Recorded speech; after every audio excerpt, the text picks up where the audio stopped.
No, he's not running for anything. Louis C.K. wants to say hi. Louis! Hey, guys. We just saw you animated.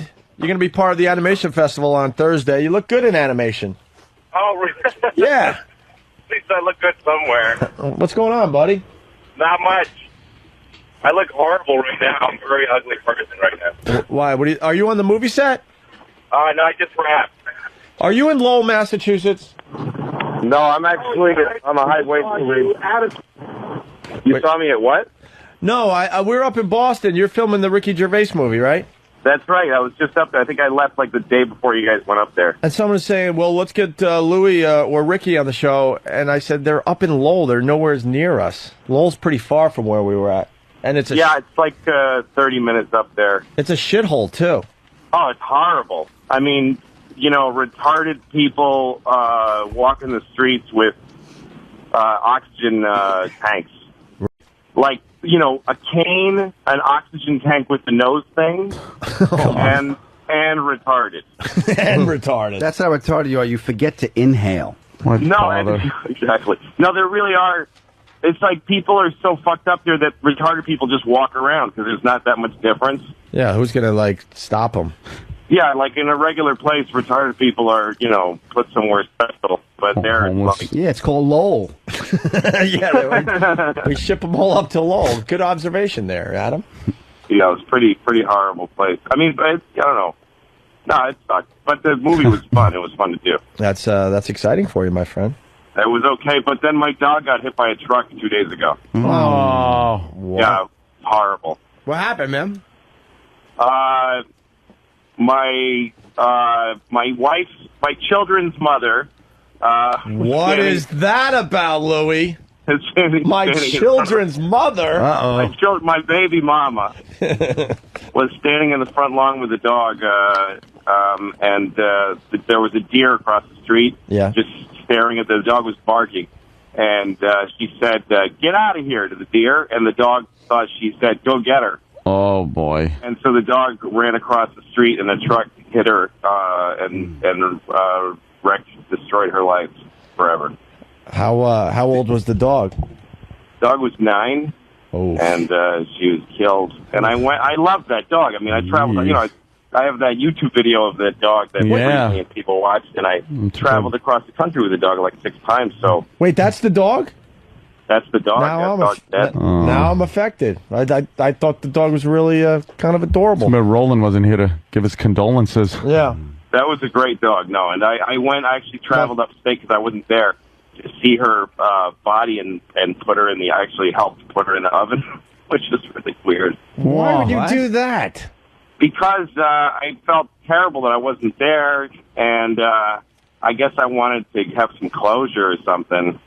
And I didn't know how I would react, but once I was in this room with incense burning, they really gave me a viewing of the body. It was ridiculous. I just sobbed like a baby. I just sat there and cried like a big faggot. Louis. What the hell? I thought we were getting a joke from you today. Yeah, no, sorry. My dog's dead, and it's really sad. Hey, Lou. Wow. No, the dog really died sucks. right on the spot, right? There was no, like... Oh, yeah, it had to. You know, that depends on where the dog got hit. No, she died she was still dying when I saw her, but we put her in the oven anyway. We were like, no, there's no chance. Put her in the oven anyway? She was still alive. I just thought, fuck it, you know, there's only so much you can do. I'm kidding. She died instantly, and, that's better. Yeah. It's weird to shove your dog of 9 years into an oven. Were your kids standing right there, too, or no? My what? Oh, yeah, I had my kids stand there and watch. No. Were they on the lawn when it happened with your ex-wife? No, they were in the house, but they heard my ex-wife's blood-curdling scream. Oh, fuck, man, that's awful. It's rough to lose a dog. Did I ever tell the Brett dog story on the show? No. Which dog story? I wish you were in studio because I completely feel for you. Completely. This wasn't Fresca, right? No, no, it's a drag. I mean, dogs are with you when you're alone. Like you're alone in their company. It's nobody else can really do that. That can keep you company, but you don't have to say a word to them for hours. It's like E-Rock. Do you want Terry me? Schiavo. You want me to tell this story? I'd love to hear the dog story. This deals with real emotions, and so I'll give it a whirl. I'll try. Sherry. Because I mean, Louis has set us down this path. I've never told this story on the air. I'll try not to choke up. So, just go from the part where you kicked it in the liver. No. Oh, this is my brother's different one. This is my brother's dog. It was his life. A black lab. Oh, they're adorable. It was his life, and we came home from my uncle's wake, and I'm laughing because this is so horrific. I can't even believe. Oh God. So it's my dad's brother died unexpectedly. Horrendous, horrible. And we're all just kind of at our own houses, just depressed, went through this whole wake thing. And I get a phone call from my mom screaming bloody murder. And I'm like, oh, my God, what happened to Dad? I'm thinking, this caused maybe a heart attack or something. And she goes, you better get over here. I can't console Brett. I go, what happened to Brett? Well, his dog got run over by a car. My dad, who just came from his own brother's wake, ran in the street, and at that time he was only living on one artery, picked up the 80, 90-pound dog to get him out of the road. This is the type of father I had. Like I said, I had real emotions coming out here. And then the dog died in my dad's arms, and he put him kind of in a wheelbarrow just off to the side because it was the dead of winter. About 1 mile. Oh, my God. It was like early February, just a horrendous winter night, snow on the ground, full moon, maybe 8 degrees out, maybe. I go over, and Brett is I can't.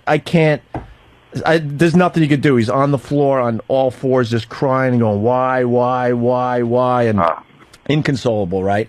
And we get him in a place, and he looks at me, and he goes, I got to bury the dog now. And I'm like, what?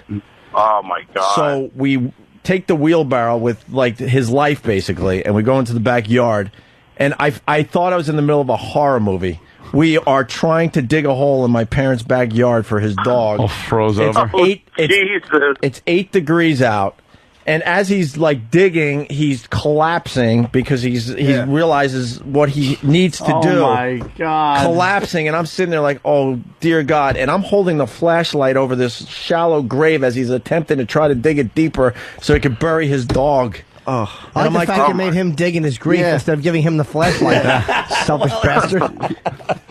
Look, I'll go with you, but that ground's hard. And it's ironic that the dog would have done a great job digging that grave. We had one of those moments, though, me and my brother, and he's just digging away. And I did try to help, by the way, but it was all about he needed to do this, and I was there just to support as best I could. And what a crazy need for a closure to actually dig a hole and stick a spot. And stupid me, all of a sudden the flashlight flashes onto the wheelbarrow, and it wasn't a pretty sight. I'm like, oh my God, I'm sorry. And that got him going again. He collapses. It took hours. We're out there in the dead of winter like a horror movie, burying his No, because when you really dig a hole like that, it's like there's roots you got to cut through. Oh my God, yeah. Indian pottery and whatever. And yeah. No, when the dog died, my ex called me screaming. I mean, screaming and sobbing and making no sense. Jeez.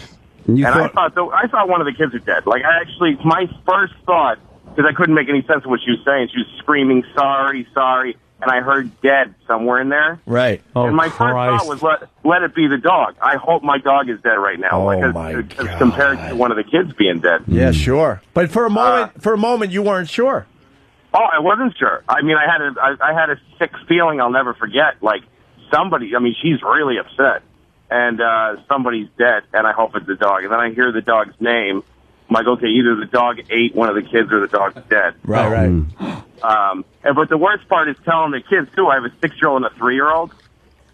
And I was on the phone with them, and they're crying. Oh, my God. And then the 6-year-old says, first of all, she says, I'll never forget her. And then she said she was like a sister to me about the dog. Oh, my God. Jesus Christ. When she said that, I almost said, like, Jesus. Right. Come on, man. Right. A sensitive little story. I got to tell you, where my parents used to live in Centerport was on a main road. And no joke, I moved home from Buffalo with a cat.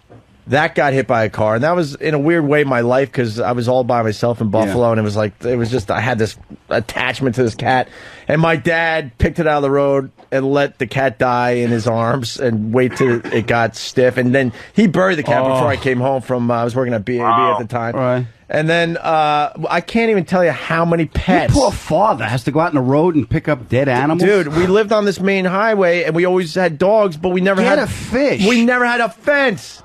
I know of at least 2 more dogs that ended up dying outside our house. It's like a pet cemetery in my and they called backyard. your father. He comes out in the hood. You know, it was a relief when, you know, one of our pets died of old age and Dad took the ride, you know. Yeah. You know he's just dumping him in the woods somewhere, but he's like, no, I took Sprite to live on a farm in New Hampshire. But Dad, you've only been gone 45 minutes. And there's dirt on your pants. Right, exactly. Sprite. I was supposed to go into an up-tempo goddamn number after talking about a goddamn dog dying. No, it's funny, and I'll let Jimmy have his moment in 1 second here. But what's funny is someone's writing, Louie, will you turn down your GPS?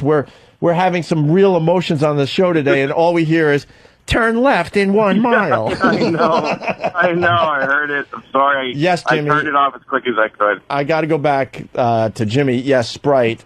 We decided to name our pets after soft drinks. I had one called Sierra Mist. I couldn't have Sprite. We had Fresca. Sprite? Oh, we had God. Should have named your cars after automobiles.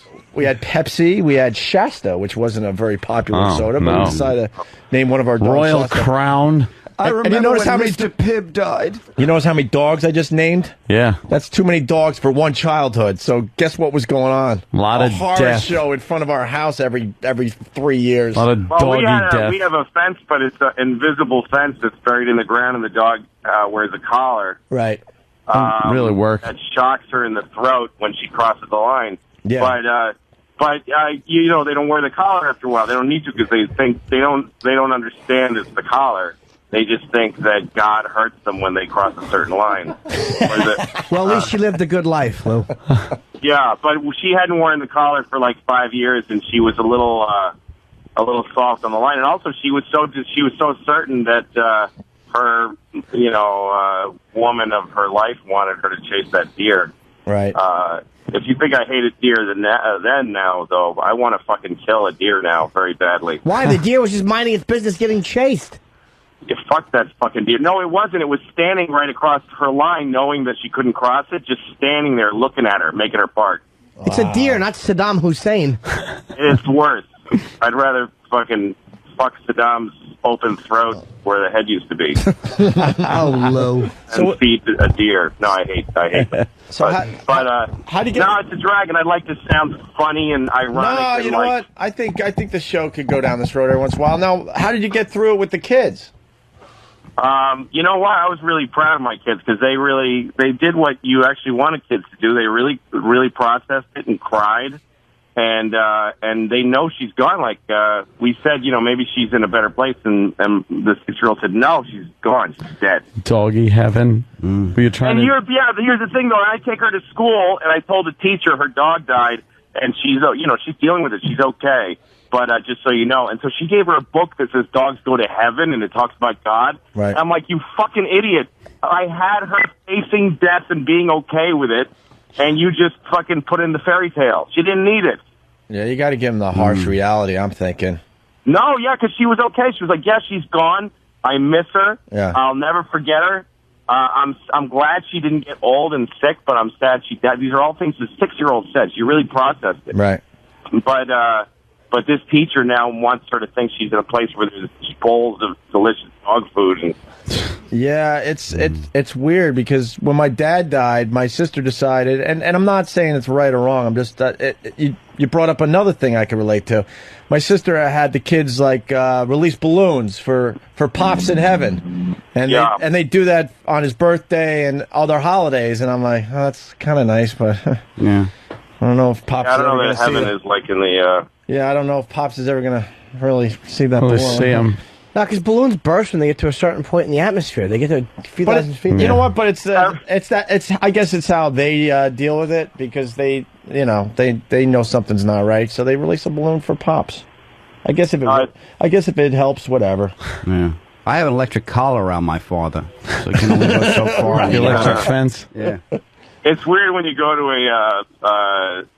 what do you call it, a cemetery to to jerk off on all the graves and stuff, and people that bring stuff and they're really tacky, like Mylar balloons and shit. Right. Oh yeah.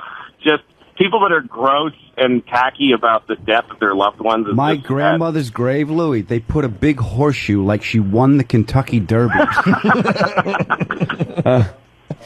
I love the obituaries. Sometimes you read through those and it's like, "Happy 5th anniversary in heaven."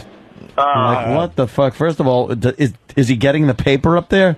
Exactly. Like, yeah, look I at hope that. the fucking worms in your brain are enjoying the your anniversary. I need to take everything in and go the limit with everything. So we had a relative that died. I don't want to mention which one.